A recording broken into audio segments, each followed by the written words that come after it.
before I had gotten into the car accident, I had a photographic memory. Really? I could remember what page, what was said, just picture the whole thing in my head. Wow. To being Dory from Finding Nemo. What do you do when you don't know what to do? You find something nobody else wants to do and figure out how to charge money to do it. Give them the qualities that you want to see in them, and they will step into them. When you focus on being interesting when you're in a room, nobody cares because they want to find people who are interested. People try to put us to down. Talking about my generation. Hard is the new fun. Ask not what your country can do for you. Ask what you can do for your country. Who's going to carry the boat? My generation. Welcome to the TLT Movement Podcast, a podcast for tomorrow's leaders today. In this episode, we have a very special guest, Jen. What is your last name again? Jackson. Jackson. Jen Jackson. Ooh, that sounds like a rock star's name. Action Jackson. Jen, we just went through an experiential learning leadership development course. It's kind of like TLT before adults. And I was very, very impressed when we did an exercise where we pretty much had to pitch a cause that we're passionate about to a small group and then combine groups and work our way up until we're in front of the entire room. And you were one of the people that got up on the main stage to pitch the entire room your passionate cause. And I was so impressed with this chutzpah, with this ability to be able to present your cause so genuinely and so well. And I've noticed you're somebody with a lot of influence, and you're somebody that I feel lives in the moment. So I asked you to be on the show because I think that our audience could learn a lot from you. Wonderful. Thank you for having me. Absolutely. So let's first talk about this cause. Okay. We're just going to dive into it, and then we can talk about some other stuff. You said you're a consultant. I Yes. want to know what that means and how to make money from that. And I'm sure our audience does too. I hear that word all the time. I have no idea what it is. So I'm excited to talk about that. Okay. But let's first talk about your nonprofit that you're passionate about. Okay. And that is Underground Railroad, right? Yes. Operation Underground Railroad. I would love to also give some background story for why and how I was able to get up in front of that room of people and not hide in the bathroom. Please do. So maybe first Operation Underground Railroad. No, let's dive into how you got to this place first, and then we'll go into that. Okay. So in my early 30s, which is about math. About 2 years ago. Sure. Sure. The timeline will fit. Great. It'll be great. So I had a panic disorder and ADHD and a closed head injury. And before I had gotten into the car accident, I had a photographic memory. Really? Yeah. So you went from having a photographic memory your entire life, like to a degree where you could read something and could remember what page, what was said, just picture the whole thing in my head. Wow. To being Dory from Finding Nemo. Get out. It's serious. What was the car accident? It was very, very minor. Someone stepped off the curb into a crosswalk. I stopped and the guy behind me didn't. And he was only doing about 35. And my head was turned in such a way because I thought he was coming. And I looked in the rearview mirror. Sure enough, he hit me and it just twisted and rattled my brain just enough that I ended up with brain damage. Oh my goodness. How'd you overcome that? It's been a daily thing. I get to still overcome it every day. And actually, Kimberly gave me some really great advice to get a remarkable, to keep writing things. I asked her, how do you remember all of these details about people when I forget my sister's name? I forget whole days at times. Wow. One piece of advice that she gave me was to be humble about it. Let people know they can take it. So this week I got to show up that way. I got to tell the people in my small group, I struggle to remember things sometimes, and I may ask you questions, and you may look at me and say, you were there. Right. And I get to say back, not really, and be okay with that. Satisfied. Right. Satisfied with that. I get to be satisfied. Is that something that you're just recently coming to terms with, or is that Yes, something this week. Really? Yes. And All right. I do a lot of memory exercises and a lot of reading and rereading and rereading and writing notes so that I can remember things and push it into that long-term memory. Have you felt that doing all that stuff is actually improving it over time? Yes. Yes, by Nice. leaps and bounds. I still just have holes in my memory. And I don't know if they'll ever go away. I hope so. How do you feel like this has affected your ability to communicate with people? Because seemingly it hasn't. I forget words. And you might hear me say, what's the word for? And I can think of the definition, but I can't remember the word. And for me, that's really difficult because I was the Boggle and Scrabble champion growing up. I was the queen. I knew the 3-letter words and the 22-letter words, and I could get them all. And it's not there anymore. So you struggle with this memory loss that Yes. is a little bit more extreme because you came from a background of photographic, Right. and then now you're in this place. And then you mentioned ADHD and panic disorder. Panic disorder. All of that came from the accident. Really? Oh I my was goodness. fearless growing up. You know, and by the way, every parent should have a fearless child so that they can have panic attacks as well. And that accident happened when I was 21. Wow. Yeah. So you go from, if you have an innate ability, you don't realize how much effort it takes for other people to achieve the same level that you have. Right. And I get to experience that every day. Wow. So it's a good experience. So you would say you're viewing it from the perspective that it's a good thing. Yes, because if I look at someone in my life and I say, well, just try harder. Right. Maybe that's all they've got. Everybody is given something. Some people are given not more, less, better, worse, just different. Right. And so your different is kind of these debilitating conditions that leave you mentioned crying in the bathroom for Yeah. Has that happened in the past? Yeah. I was in this ensemble class in college, and it was right after the accident. And there were a total of 5 people, including the teacher in the class. And my job was to play a duet there were 2 pianos, and my buddy had her piano, and I had my piano, and we were supposed to play a duet back and forth. And performing in front of the other 4 people in the room, I had a full-blown panic attack and ran and hid in the bathroom for several hours, just curled up in the corner right next to the toilet. It was a college bathroom. It was not great. So how do you go from being a young person who struggles with this, that has these anxiety, panic attacks, and go from that to what I just saw this week of you up on stage in front of 120 people, like rallying the troops and giving a really great, convincing speech on why they should donate to this cause? Thank you for that. I guess the panic that I was experiencing didn't come through, which is great. That's good. The 2 parts where I completely forgot what I was talking about didn't come through. The point of this is, when you're afraid, you do it anyway. Winston Churchill said, when you're going through hell, keep going. Do it afraid. Do it afraid. So to back up, though, from the time I was 21 until my early 30s, I was asking for help. Okay. You don't ask. Nobody knows you need it. Right. That's the big part.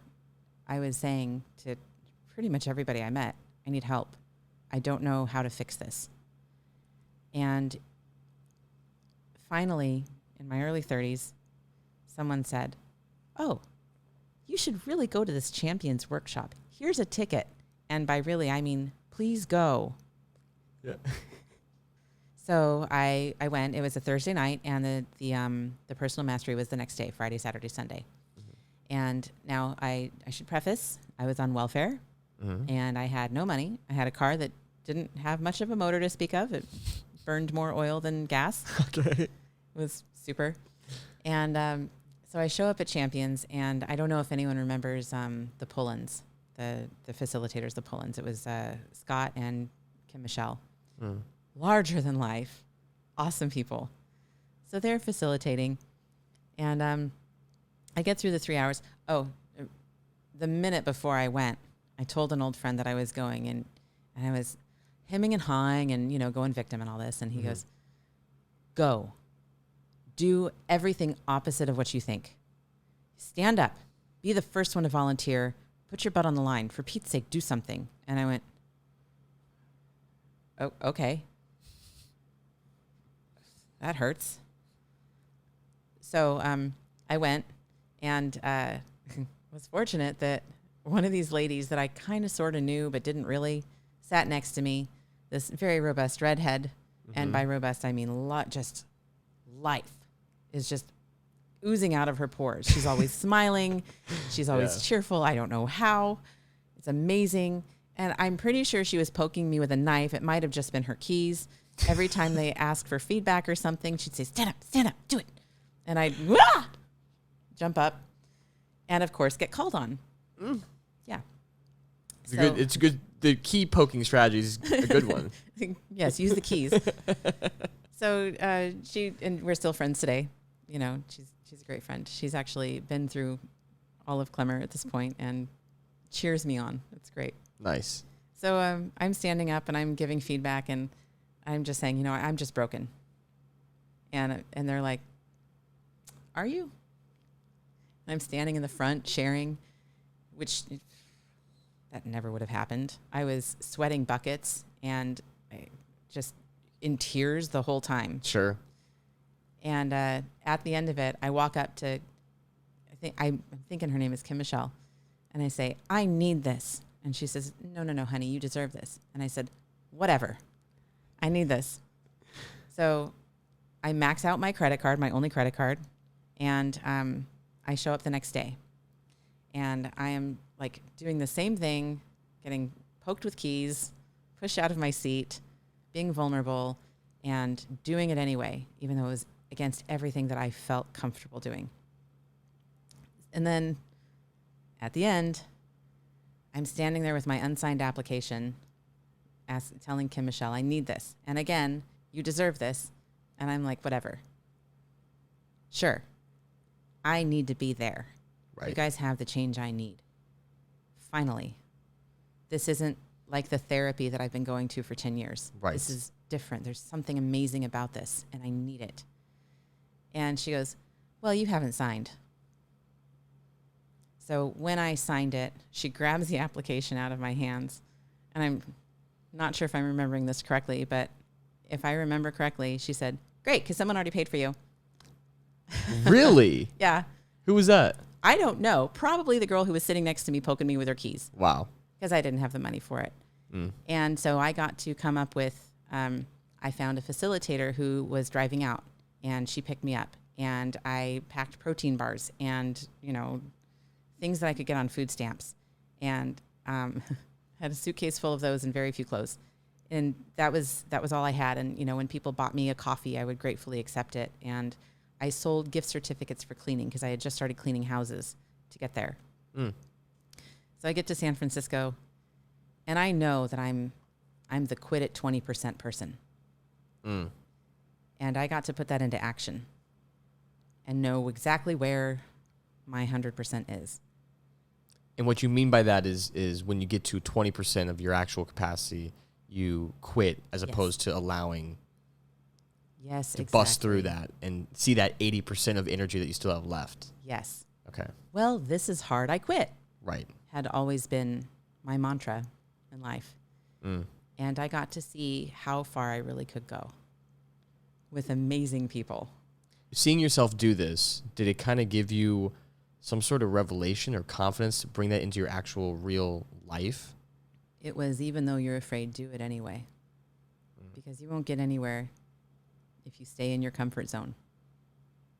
That's a great point. That's something that we've talked about on this show a good bit, just about my speech. I mean, that's how I broke through and is now able, and it's so funny, I messed up on that sentence. That's so perfect. That's so appropriate. That's how I'm now able to do podcasts and talk and be open and honest and all this stuff because just kind of doing it afraid and that exposure therapy. I think they're labeling it now. Yes. You know, just constantly getting out of that comfort zone, and as you do that, the comfort zone expands, and it doesn't become so scary. Like Fear Factor. Get into a coffin full of cockroaches if you're afraid of that. Right. Not if you have a shellfish allergy, by the way. But Are cockroaches shellfish? yeah. Really? Yeah. Oh well. I'm allergic to shellfish. I so. guess so you know. Yeah, I know. Yeah. So that cockroach steak's not going to be something that you're interested in when they try to. I'm never push going to that? do a cricket steak. Yeah. Me neither. Yeah. Resist toward the cricket steak. Are we just in resistance here? No, I think the cricket steak's evil. I agree. Yeah. Keep your crickets. Keep your crickets. All right. So how long ago was this? I was, I think it was about 10 years ago. Wow. So you've been kind of doing this leadership development work for a while. Yeah. And you would say this is what helped you break through. Yeah. So as soon as I got back from that, I got a job, which was speaking in front of groups of professionals. Really? Yeah. Which I had never done. What was that job? I was a director consultant with BNI. Okay, so you told me you're a business consultant, and now you do it kind of freelancy or what? Yes, I'm freelance now. Cool. And All right. by the way, consulting is literally consulting. Explain to me what that is, because I hear it. I don't know exactly what it means. How do you get paid from it? What kind of business is this? You ask for money. So here's the difference. When you're a consultant and you want to get paid, you ask for the money before you give the advice. Yeah. And people do this. Yes. Businesses. Have you ever wanted advice so desperately that you would pay for it? Yeah. Well, yeah. You got consulted. Ooh. How does one become a consultant? You get some kind of experience in something, and then you share that with others, but you get paid before you share it. That's really key. the basics. That's the key. Yes, the you key pay is before. Yes. Sometimes people will pay you after, but it's a little harder sometimes. Sure, Yeah. sure. Do you have a story of some business that you consulted and then they took the advice and it was like unreal? So the very first girl that I consulted, I was really unsure of myself, and I didn't know what I was doing. Sure. And she was getting ready to start her own business and had no money. She was in the middle of getting a divorce. She decided that she and her husband were done. She was taking her little kids up out of there, and they were just done. She was working at a storage facility and just really didn't have the confidence to start her business. And through our consulting, she's decided to stay with her husband and work it out. She's starting the business anyway, and she's doing great. She says, every time I feel down, you're in my corner. Wow. And there's never been anyone in my corner. Wow. That's huge. So it's like it goes beyond just giving them advice. It's kind of like you're there for them. You got that real relationship. Yes. And this is a woman I didn't know. Someone recommended her to me on Facebook. And she said out of all of the 50 people that were recommended, I was the only one who actually sent her a message. Wow. And said, hey, are you interested? So what did you learn from that? I learned from that so much. Every time I talk to her, we still talk. Every time I talk with her, I get to learn more how to stay present. I get to learn more how to show her what's in front of her face, not what I want her to see, but what's already right there. That's kind of what this program does a little bit, yeah? It is. Did you get into this because of, you said you got the job after you went through a program like this. Yes. And in BNI, the job of the director consultant is to consult on businesses. Right. So what would happen is people would join BNI and they have a problem. They're stuck. Something is wrong in their business. Mm-hmm. And I would sit down with them, sometimes 15 of them a week, and help them work through it. Show them how they can talk about their business in a way that makes other people interested. You know, that whole buy-in and influence, and what was that word that we were talking about? Like the whole exercise was called what? Most influential person. Yes. Teaching them how to be the most influential person. Wow. And you got to teach, you can only teach from a place of you've kind of experienced it. And I got to see that live in person this week. And we also did an exercise where we raised $100,000+ in 4 hours for a charity. That was so much fun. That was so awesome. Fun. We smashed through the goal. And you told me you personally raised $20,000 from 2 calls? Yes. How do you get that type of connection? I think everybody in our room here wants to know. First of all, I picked numbers that were uncomfortable for me. And everyone has a different comfort point. For me, that comfort point, I'm super comfortable until you say $5,000. And then at $5,000, I think of all the things I can do with $5,000. Mm-hmm. So I took $5,000 from my consulting company and offered to match it for the next $5,000 donation. And it took 10 minutes for that to come in. Wow. It was nothing. Someone had that connection that was like, I'm going to hold out. And then it triggered something in somebody else. Then, so in all of this time at BNI, to be in BNI, you have to have a business. Sure. To be in a chapter. And the whole time I'm a director consultant, I have a free membership. And I didn't have a business. So I started a business. Okay. And cleaning was easy. I had done mortgages, I had done real estate, and those were hard. Sure. You had to go talk to people, be personable, not dress in sweats. Right. So annoying. You had to be on all the time. Yeah. All the realtors know exactly what I'm talking about. And my mom had been a realtor, so it was easy to fall into it. But when she retired, I didn't want to do it anymore because it just wasn't the same. Sure. So I started cleaning houses because it's easy. And what do you do when you don't know what to do? You find something nobody else wants to do and figure out how to charge money to do it. That's a clip right there. That's good. Yeah. That my grandpa used to say that. Yeah? Yeah, figure out what nobody else wants to do and then do it. They'll pay you. Well, nobody else wants to clean, and I'm really good at it. Spent a lot of time huddled up behind a toilet. Yeah, you're kind of forced to clean at that point, yeah? Yes. Real intimate. So I started a cleaning company, and, officially I had been cleaning off and on, if you give me money now for this thing I need to do, then I'll come clean your house. Sure. And by the way, when I started, I was terrible at it. People were so nice. No, Jenny, you need to actually clean the table with water on your cloth. Yeah. Oh. It was really bad. I learned. I kept that open mind and kept learning about it until, I can clean pretty much anything, and I can teach other people how to clean. It's not a big deal. Nice. All right. I forgot where we were going with this. So you had to have a business for Right. the consulting. So you started the cleaning business, and then you were able to, from that experience in the business, learn how to consult other businesses? Right. Okay. So we were going around to the part where how did I get 20 grand into the room? Yeah. Okay. So I grew this cleaning business. I had 24 employees and sold it Wow. because I'd torn my rotator cuffs. And by the way, I also have Ehlers-Danlos, which is hypermobile connective tissue. I'm very bendy. Oh, wait, what? Yeah. Okay, hold on. Okay. Arm flat. Oh, yeah, you're pretty bendy. Yeah.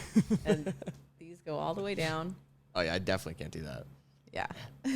So I've dislocated my shoulders, my knees, a lot of things. And I'm just, if I fall asleep in the wrong position, then I wake up and my back is all out and my neck is Jen, out. I had no idea you're such a hot mess. I am such a hot mess. But my blood sugar looks great. Hey, that's good. That's good. I'll take the wins where I can. While we're on that topic, I also have the BRCA gene. So the ovarian and breast cancer gene. My mom and all of her cousins, all of her aunts that have had this BRCA gene, every one of them is gone. Oh, my goodness. So I'm the last person in my family with the gene. So I had all of the preventative surgeries so that I wouldn't get cancer. Yeah. Yeah. And it's a super aggressive cancer. There's no treatment for it yet. Oh, my gosh. It seems like you have a lot of opportunity to be a victim in life. Yes. And I ran with that so hard for so long. And now what I want to aim for is opportunity to do something with it. And so raising $20,000 did kind of show you a little bit that you are capable. Back to the discomfort level here. Yeah.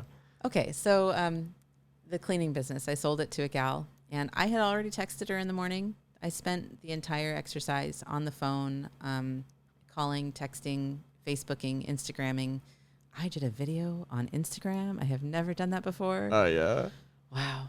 I'm sure it was terrible. I won't look at it. Okay. I'll look at it when I get home. And I put myself out there. And when people weren't answering me, I kept haranguing them until they did, which I'm sure that they're going to be grateful when I get home. I'm just going to take that intention. They'll be happy about it. Love it. And so this one girl that had bought my business, I talked with her, or I called her up when we had, 7 minutes left? Mm-hmm. And I said, hey, so I'm working with this cause, and I would love to see if you'd be willing to donate something to it. We're doing this. It's just flash fundraising. We're going to build houses in Mexico. It's really amazing. And it seems to really fit what you are all about. And, nobody, if you look at someone and say, wow, you are all about helping people and uplifting them, not a single person's going to look at you and go, no, I'm not. Yeah. Yeah, as if. Right. They're going to be like, you bet I am. Little point of influence there. Yeah. Give them the qualities that you want to see in them, and they will step into them. Ooh, that is good advice. You're welcome. That will be $500. See what you did there? So that's consulting. Right. We just witnessed it in real time. It's real time.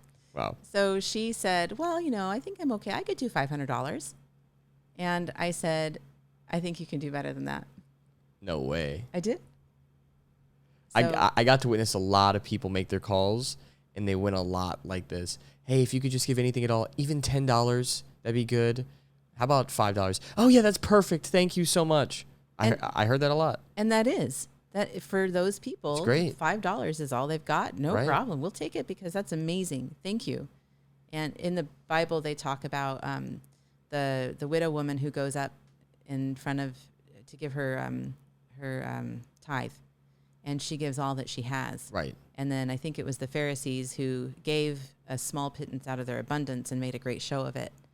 Right, and they gave a lot more than she did, but her intention behind it, her all-in attitude was what stuck out. Give big or don't. Right. Yeah. Dang. So we got that up to $10,000 in our little conversation. Oh my gosh. I knew she had it. I grew that money tree. Sure. So I knew it was there, and she needs the write-off. You only get so many write-offs for employees. Teach our audience that are a little bit younger, that are maybe thinking about entrepreneurialism. Oh, yes. What a write-off is. Okay, so the government will, it's going to sound a little strange. The government will pay you to do things that they don't want to do. Expound upon that. So when the government says, you owe me, I'm just going to pick random numbers here. Sure. The government says, you owe me 25% of everything you made in taxes. Mm-hmm. If you say, but I hired people, then they go, oh, okay, 12% then instead of 25. And if you say, well, I gave them a place to live, and they go, really? Did you repair them and make them nice? Yeah, and I've got receipts. And they go, okay, great. How about now you can pay 8%? So if you want to pay less tax, start a business and start doing things the government doesn't want to do. Contribute more. Contribute more. Yes, and also, so I get to write off a lot of stuff because my business I do everywhere I go. Even right now, I mean, this is part of it. So, I mean, even this conference, it's to develop my abilities. And so a lot of things in my life, like I like to buy new camera gear. That's kind of my thing. It's necessary for your business. It's necessary. It's a write-off. It's also my passion. So to find that niche where you're passionate about it and you would already be spending the money on it anyway, but make it official, a part of the business, then you're able to write stuff off and you're not paying exorbitant amount of tax on that thing. Yes. That's exactly why Scarlet Clover is a very vague business, because I like to do a lot of things. Sure. And I want a lot of write-offs. Absolutely. Talk to a CPA before you have anything so that they can help you set it up right. Right. Talk to a financial planner before you have anything so that you can set it up right. Get a trust, get your will, get everything all outlined. And then as you get things, put them where they go instead of coming with a mess and saying, I don't know what to do with this. Just get it set up at the very beginning so that it's streamlined and you don't have to think about it.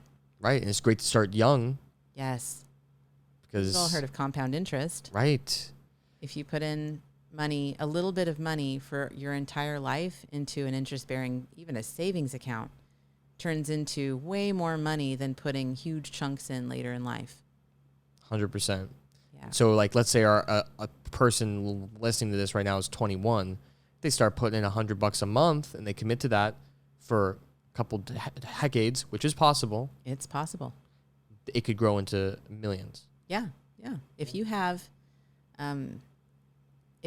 nieces, nephews, or kids in your life, if you can put $1,000 into some kind of an account for them, and even just leave it, Sure. don't add anything else to it forever. It will keep compounding and keep growing. It's pretty cool. Yeah, It's good consulting there. Good business consultant. that's what I do. Now we're going to take a quick break to hear from our sponsor, Elevate Life Educational Foundation, that makes the TLT movement possible. There's never been a more critical time to elevate your life.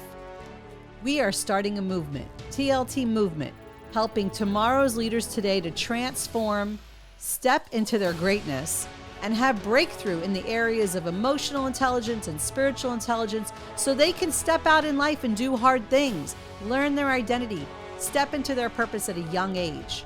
We're training them through different courses of action. We have the STAND program, that's 3 days with a 1-year mentorship, the LEAD experience, which is every summer a 5-day, and then SERVE. So they learn that when they change their world, they can change the world, making an impact. There's nothing more rewarding than helping young people discover their identity and purpose. Help us with the TLT movement, getting these tomorrow's leaders today to stand, lead, and serve in their world. Check out our website at tltmovement.com to see our next training and mentorship. And there's a nomination form. So nominate those young people in your world. Let's get them registered today and help us to elevate life. All right, so let's get back on track here. So you went from being debilitated with these conditions, and you were victim to circumstance for many a year, for 10 plus years even, until somebody told you, hey, look, you asked for help, but you're not actually doing anything about it. Here's some help. You go to this leadership development conference. You, over the past 10 years, have worked on these skills. You've been healing your own brain from this car accident by remaining humble about it, by being honest about it, but also by working and putting effort into expounding your comfort zone. And now you're at the point where you raised 20 grand in 4 hours. Let's jump into the main meat of this, which is you were up on stage promoting this nonprofit. And I just say we start to talk about the nonprofit because it's something that we've talked about on the show quite a bit. We haven't talked about Operation Underground Railroad, but we have been talking about different solutions to this sex trafficking epidemic that's going in the world, where these slaves, these children, I'm going to let you explain it, kind of what they do.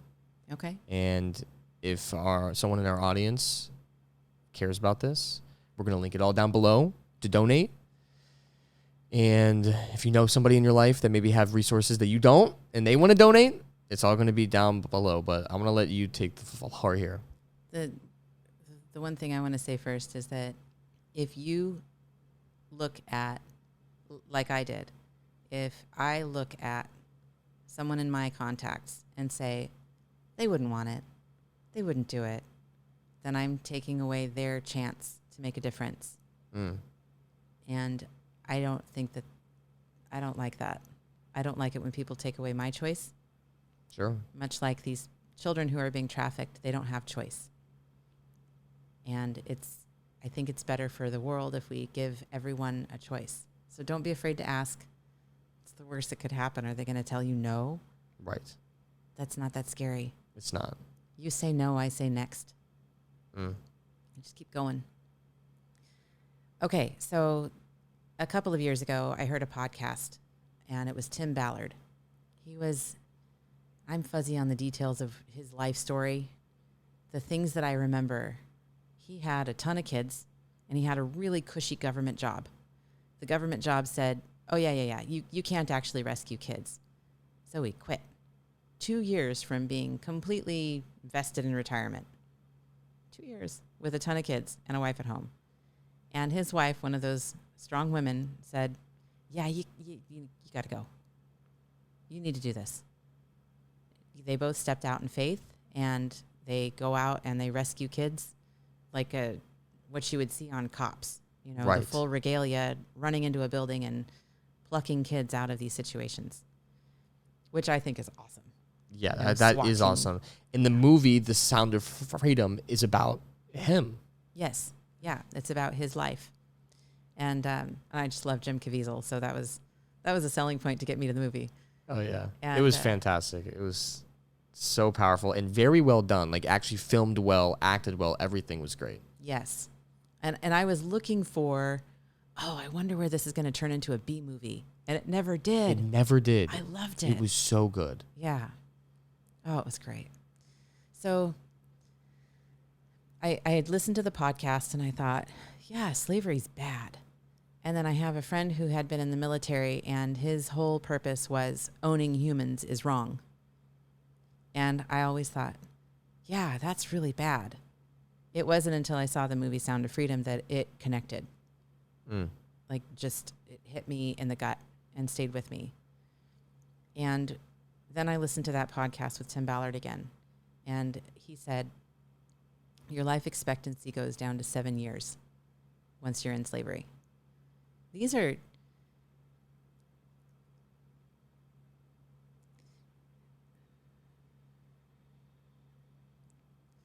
There are babies.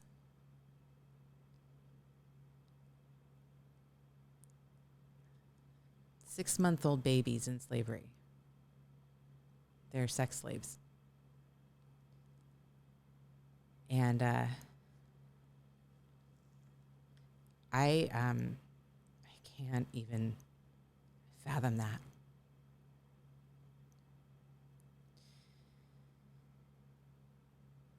And I know there are a lot of people out there that have never met a 6-month-old baby, but that is the cutest, most adorable little cherub on the planet. Most innocent, most reliant on their parents, on somebody else. All they want is to make you smile and smile back. And they're exploring the world, and it's so amazing and new. But there are sick people out there that want to take that. And this organization stops it. My hope is that that Operation Underground Railroad can be so big that people will be scared to death to hurt children. Ever. They just won't even want to. That's my hope. You mentioned on stage, you talked about how this program, it's one of the only nonprofits in this realm that goes directly to saving the kids, not prosecuting the offenders. In the sense of, like, every other one's like about, hey, let's catch the bad guy. And then there's just more and more and more bad guys, but they're not really focused on getting the kids out. Right. It's my understanding that a lot of the organizations are helping the kids after or catching the predators, which is great. That all needs to be done too. There are organizations out there where you can donate your stuff. And I'm trying to remember, it's a hotel magnate. She collects your donations, your Van Goghs, your Louis XV desk, and auctions them off and sends the money into organizations that will rescue children. And Wow. so there are lots of people doing amazing things in this realm. This is the one that stuck with me because they go get the kids. They will move mountains to get the kids safe. And I'm sure there are a lot of people who love to rescue out there, so that's why it appeals to me.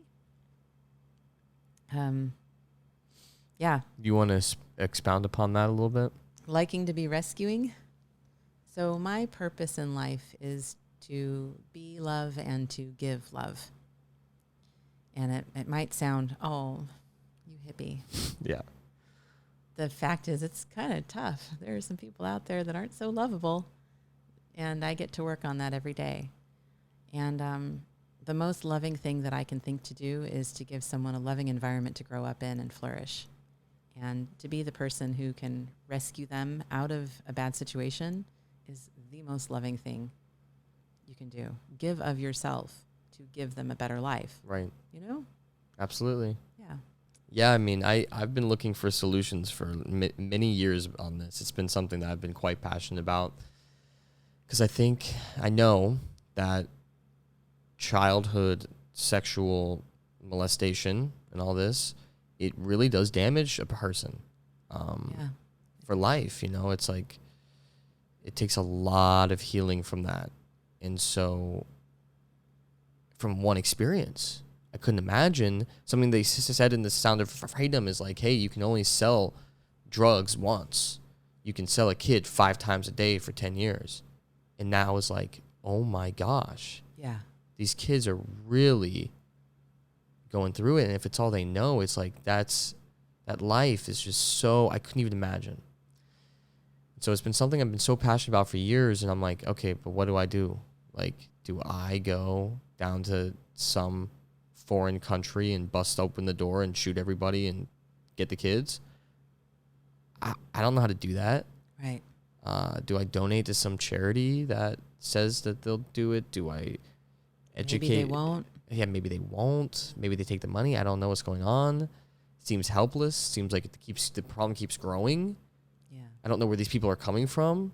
I don't know who's the type of person that's even doing this. That's something that we talked about on a podcast with Miss Tina Raines. She climbed Mount Kilimanjaro with a group of little ladies to raise awareness.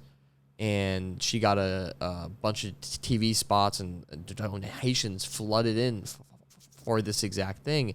I thought that was such an interesting, creative way to get across the room, to have a different mechanism to do it. Yes. And I've never heard of this. I watched the movie. I'm pretty involved.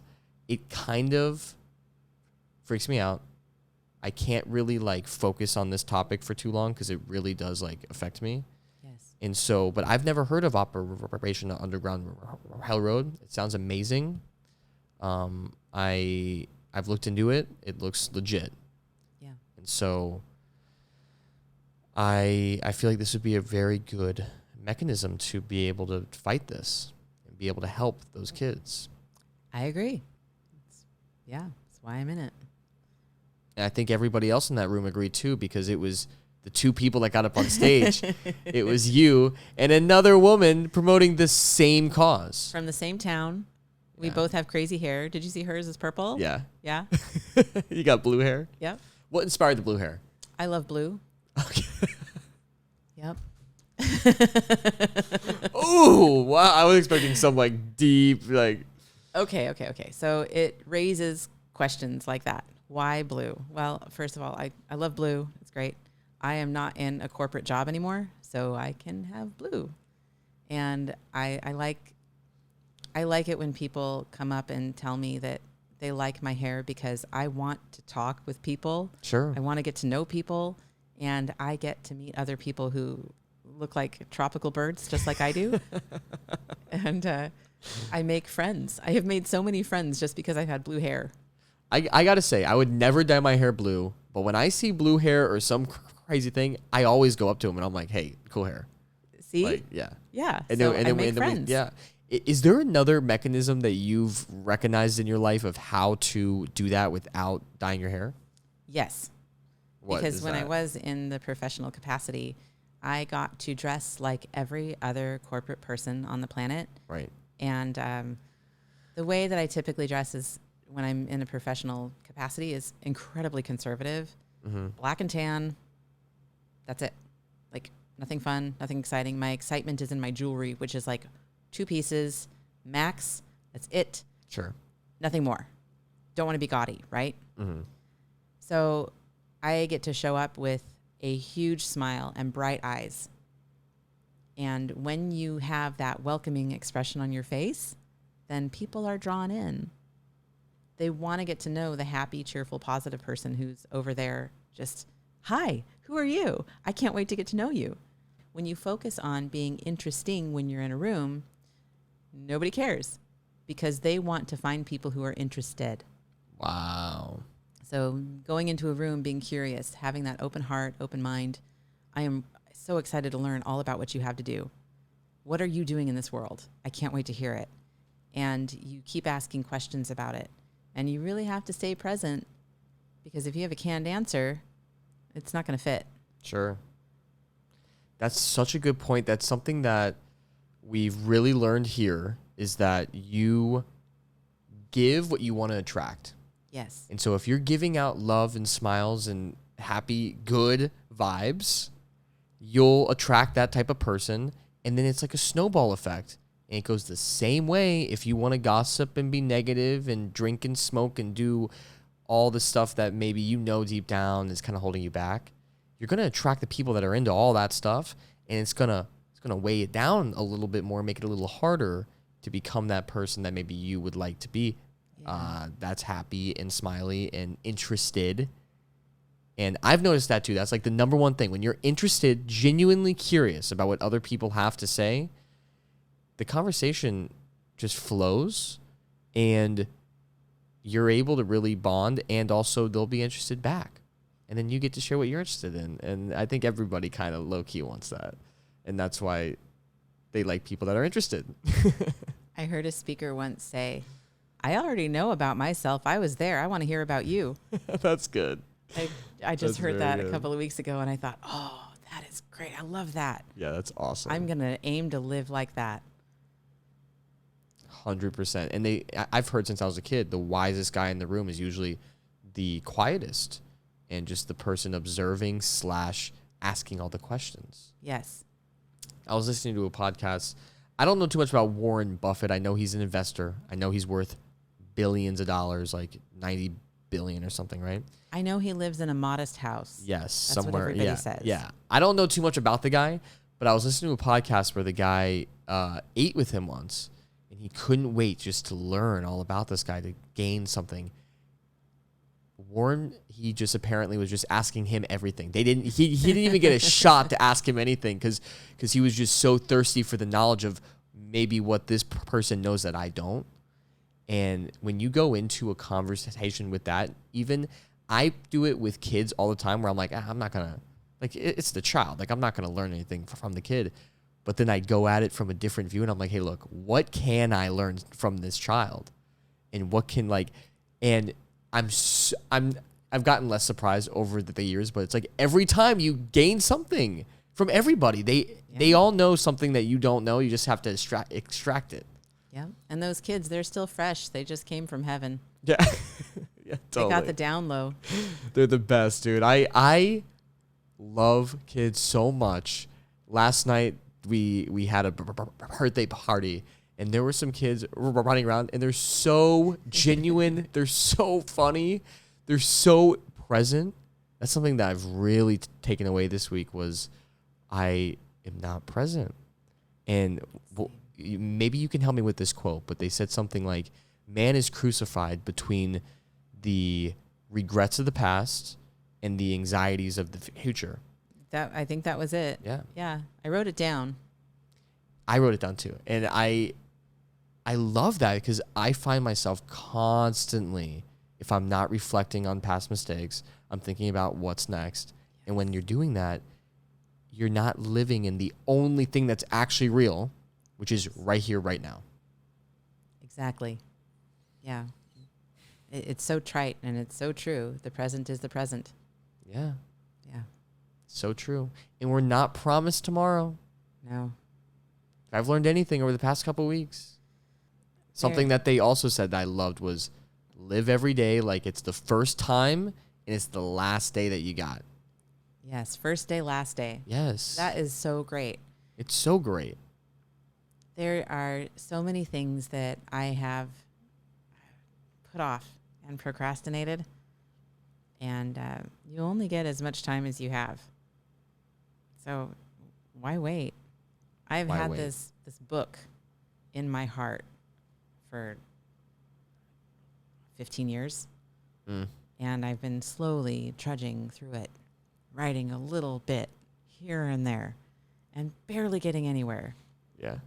And hearing everything that I've heard this week, I get to go back to this book with renewed vigor. It doesn't need any more of the things where I have this excuse that says, well, I'm not creative enough this week, so I'll just put it off till next week. Mm-hmm. The book is formed out of my dreams. So when I have one of those crazy, outlandish, wild dreams, I put it into the book. Oh, interesting. It's just like a combination of dreams? Yes. They all come together in story form. Do you want me to give you a scene? Yeah. All right. So in this book, it's a book about these kids who decide to prove that magic is real. Okay. They say, ideas are coming from somewhere. Let's figure out where. Inspiration comes from something. So one of the characters in the book is this little girl. She's 8 years old, and her favorite color is black, and she wears like combat boots and all this, and she's a violinist prodigy. And she has all of the characters in this book, if they're born on ley lines or magnetic interfaces and things like that, they have special powers when they're born. However, like in Jewish tradition, if you're not at the age of maturity, your gifts may not be developed yet. And you could end up with a diagnosis like ADHD or seizure disorders, or it could be too much for your body to handle because you're not quite ready to use it yet. So anyway, back to the girl. So this girl, she decides to go to an open air market, and she puts down her violin case and opens it up, and she's a little cocky, I don't know anyone like that. And she picks up her violin and she begins to play, and she changes the mood of everyone in the entire open air market. Suddenly, instead of haggling and fighting over the last bag of oranges, everyone is happy and hugging and loving. And then, satisfied, she puts her violin back into the case and walks back to her mom, sits down, and has a complete sugar crash because she's too young for this ability, and she does it anyway. So anyway, all of that was in a dream where the music comes through and everyone feels the chills, and they feel the piloerection, where the hair on their skin is standing up. Is that what it's called? It's called piloerection. Okay. I can't remember the simple word influence, but I can remember piloerection. Brains, they're cool. They're very cool. So it was all in this dream where everyone was in this open air market, and this music wafted through and just changed everybody's mood. Kind of like a scent on the breeze, where you get a whiff of jasmine and it takes you back, or ginger blossoms and you remember your vacation to Hawaii. Or just you smell a rose and you remember your grandma smearing her fuchsia lipstick all over your face while she's kissing you. It was the same kind of thing in this dream where it was sound. It was just, I had to get it out. So I put it all on paper. And then this other little boy, he does something similar. It sounds huge, and it is, but he diffuses a hostage situation with his magical powers, and then has a seizure on the floor and is rushed to the hospital, and they put him on meds, and it ends up slowing down his ability to develop these gifts because he's on all these medications. The book is designed to be for children who are in each of the corners, the quadrants, and one who is right in the middle. Quadrants of personality traits. Yes, thank you. And we actually talked about it with TLT, and we call it tall trees. Okay. And it's like a tall tree profile, and each tree is pretty much like a personality trait. So like palm tree is the promoter, fun, exciting, all this. You got the boxwood tree, that's more the analytical type, make sure everything's in alignment. You got the rose, which is beautiful and loud, but also a little thorny. That's the controller. And so that's pretty cool. So this book is about these young people who portray each of these personality traits, and then one in the center. Yes. So the one in the center becomes the one who is able to communicate with all of them and essentially becomes the leader who can help them fight the forces of evil who are trying to keep magic all for themselves. Wow. That sounds like a good book. It better be. It's inspired by God. I feel more like a channel where it comes through. And when I let the inspiration come through in whatever form, dreams or journaling or seeing something that I can add to it, it's all inspiration from God that's just saying, you've got to get this out, because there are kids out there who have no idea what their purpose is. Sure. They don't know what they're supposed to do with their lives, and they don't feel like there's anyone to lead them. Well, I've got news for you. If you don't know if there's anyone to lead you, it's probably because you're the leader. Whoa, mic drop. That's crazy. Oh my gosh. I never thought about it like that. Oh, what is that saying about you? Oh man, we're learning new stuff. No, I've known that. I'm trying to get better at building teams, because I think that that's crucial. And if we learned anything this week, is that together we can build 8 houses. We can raise $100,000. We can hold people up physically, literally together. And I love the idea of you should have a dream so big that it's scary and so big that you can't do it alone. The BHAG. BHAG. I don't remember what that stands for, but someone told me that once. It has to do with big something Big, goals. hairy dreams, something like that. Yeah, something like that. Yeah, I don't something. remember. So there was something about hair in it and goals. Yeah, there's some. Yeah. It's something about hairy goals. I don't know. Smart. We'll just go with smart. That's better. Yeah. I like a smart goal. Smart goal.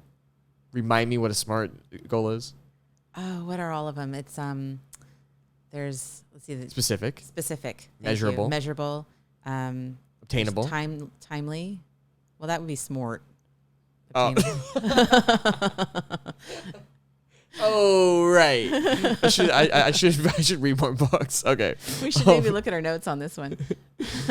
Okay, so I like the SMART goal here, which says it's specific, measurable, attainable, risky, and timely. Yes. And so the idea of it is that it's got to be big, but it can't just be like an example. I met this amazing woman. Her name is Carson. She's so cool. She had a goal. She wants to buy land. So her goal, she's like, by the end of the year, I'm going to buy a plot of land that I could build something on. Right. And she was kind of worked with and be like, all right, let's get a little bit more specific. So she was like, all right, I want 5 acres. And then we were all like, okay, that's great. Yeah. That's great. Because that's enough to build like a house on, not just something. You could build, a little shack and but now it's 5 acres. Measurable. She wants to do it by the end of the year. Obtainable. Yes, she can definitely do that. She's out in Montana. Yeah. So she can. Risky. She's never bought land before. She said she's never really made money before. She's like 20. So timely, yes, in the same way. I guess measurable wouldn't be so much time. It'd be more like, did you do it?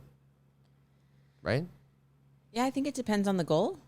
Some of them aren't measurable in the same way others are. So if someone has a weight loss goal, that's really clearly measurable. Right. If it's a little bit more obscure, like, well, it's not obscure at all. With the land, it's measurable. Either she has it or she doesn't. Right. And the really neat thing about a goal is that the attainment of the goal isn't the goal. It's the attempt at the goal that's the goal. For sure. The harder you push. And was it your intention to reach it? If you didn't reach it, probably not. Right. So you get to check yourself and learn along the way. If, I intended to reach 50% of this goal, but I set the goal anyway. Well, what does that say about everything else in your life? You're like me in the 20% where I only get 20% of anywhere. Right. How you do anything is how you do everything, at least to some degree. Exactly. Yes. The way that I brush my teeth isn't the way that I clean my feet, but it's the same goal. They both need to be clean. I've never heard that one. The mechanism to get the cleanliness is a little different. Yeah. I love the quote, when the intention is clear, the mechanism will appear. So Yes. even if you don't know how to do it, you have no idea how you're going to do it. If your intention truly is to get it done, you'll find a way. Basically, whatever you say out loud, your subconscious goes, okay. Right. So if you say, I am going to go for a walk every single day, my subconscious goes, okay. And now I get to want to walk every single day. Right. And my brain might get in the way of that and say, yeah, but do you really? And, there's this really great show on, but ice cream's amazing. And, it's just a little chilly outside. Yeah. And my subconscious will also say, okay. So we get to watch how we talk to ourselves too. I used to say after every time that I would stutter, I would say, I can't talk. And I would hold my mouth. And I did that for years. And it was true. It was true. Until I stopped doing that, embraced it, and was like, it's okay. And it got better over time. I also used to say, and I know a lot of kids say this, I don't know why, but they say stuff like when something embarrassing happens, or it could be something minute, small. It could even be a joke. They go, I want to kill myself as a joke. As a joke. But their subconscious doesn't hear it as a joke. Right. Here's it for real. And then they, at least for me, I wondered why I was struggling with depression and anxiety and all this stuff. When I would joke around like that, the subconscious is just hearing the words and is going, okay. Yeah. It's very true. Happens both for the positive, like taking a walk, and the negative, like making jokes about yourself that you shouldn't. Yeah, your subconscious says, I believe you. Right. Ooh. Yeah. What is that? Voting for yourself? Something? Voting for yourself. Yeah. Your subconscious is voting for you all the time. Whatever you say, you've got it. Wow. Powerful. So powerful. All right, Jen, it's been an absolute pleasure. It's been about an hour and 15 minutes here that we've been going. It's kind of crazy. It didn't feel like that at all. So true. You're a great interviewer. Thank you. You're a great guest. You got all kinds of things out of me that I'm going to second guess and ruminate over for this evening. And by that, I mean reflect and journal. Right, of course. And improve for tomorrow. Right. Well, it's been great. Do you have anything to plug? Something that comes up for me a lot lately is, and Jim Stovall said the same thing, the love of reading. And I think he said it, and I've heard it now 3 times this week since leaving home. Develop the love of reading early, and it's a practice. Oh, yeah. There's a guy out there with a podcast called Jim Quick, and he has a free course on how to read faster. And he also had a head injury and thought he had the broken brain. So if you, like me, were a very, very, very slow reader, where I had to read things 4 times to comprehend it. Can you imagine reading every single sentence 4 times? You never get anywhere. It'd be tough. So I got to learn from him how to read faster so that I can get through a book. And I also get to do Audible and listen to books. And I stop and take notes because it's important. Another step of that, which some really amazing, great lady with beautiful blonde hair said, you actually have to read your notes again. Yep. Yeah. So I get to do that too. I'm looking forward to that because I have a lot of notes and they're really good. Nice. Well, that's awesome. So Read more. read more. Yes. Hear that, kids? Read more. Don't scroll through your phones. Not helping you. Not helping you. Well, thank you, Jen. Thank you so much for this. It's been wonderful. Yes. And again, we're going to link Operation Underground Railroad down below if you want to donate, if you want to scope them out, if you want to spread the good news, spread the word. These guys are helping out these kids. All right. Thank you again. Thank you. Thank you so much for tuning in to the TLT Movement Podcast. If you liked what you heard, maybe it will bring somebody else in your life value too. So please share with a friend, subscribe to our YouTube, and comment and let us know what you think. Our podcast is available on Spotify and Apple, and we would very much appreciate a 5-star review. Visit our site, tltmovement.com.